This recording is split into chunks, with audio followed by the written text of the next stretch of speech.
Hi, I'm going to demo 3 of the recipes in your packet just so that we could look at some of the principles of baking, and hopefully this will make it a little easier for you. So the first thing I want to go over is when you use dry ingredients, please use a dry measure. Otherwise, if you try to put flour into a wet measure, you're going to really be inaccurate, and for baking it really does matter. And on the other end, let's use our wet measure for our wet ingredients. When we use our measuring spoons, we want to top everything off evenly. So I'm going to start with the coconut muffins because there are some kind of unusual steps. It's really very easy to do. It's a go-to muffin I make for breakfast all the time, and let's look at the various steps.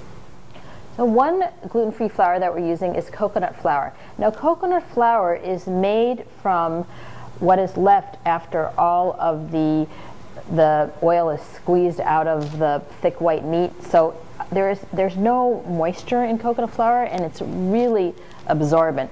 So this muffin that I'm making to make 12 regular sized muffins, we're only going to use 3/4 of a cup.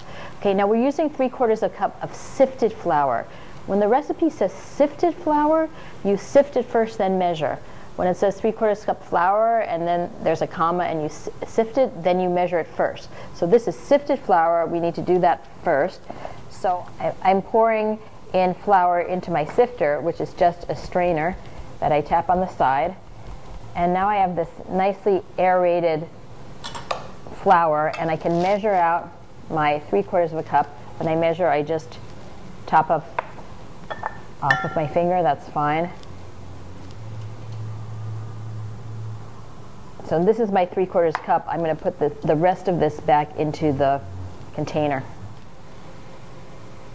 I'm adding a little baking powder and salt and whisking that in, and here are my dry ingredients.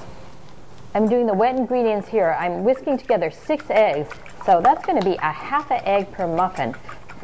I also am melting 4 tablespoons of butter. I'm going to put this on and get this melted. I'm putting in 3/4 of a cup of coconut milk. So this is this whole little can. If you use a regular size can, it's half the can, but please mix in the cream and the water that goes to the bottom. I can use the whole thing here, but otherwise mix it and then measure, because you're going to have some leftover and you don't just want to use the cream. I'm adding a teaspoon of vanilla, 3 tablespoons of maple syrup. That's just 1 teaspoon per muffin. It's very little. Stirring in the melted butter. Now I'm pouring my wet ingredients into my dry. And it's real wet, so I can use a whisk to mix everything together. There's no gluten to develop, and it's not so thick it'll get caught in the tines. You're going to notice something interesting about this coconut flour. It seems like the batter is really loose, but in about 2 or 3 minutes it's going to thicken up a lot. That, of course, is because the coconut flour is so absorbent. Now I want to add a flavoring agent to it, and in today's muffin I'm going to keep it really simple, and I'm just going to add some lemon zest. So here's my microplane zester. Let's whisk everything in. Okay, now we're ready to add this to our muffin cups. I'm using a silicone baking mold. These are hands down the best muffin holders I've ever used. Everything just pops out in 2 seconds. It's totally safe.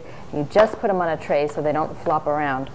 So now I'm going to just use a scoop and get this all in, evenly divided. 20 minutes at 400, and we're going to have some beautiful muffins. I'm putting this in a 400-degree preheated oven.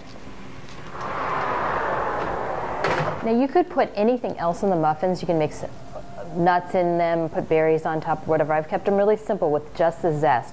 That's a basic. The muffins are ready. It's been 20 minutes.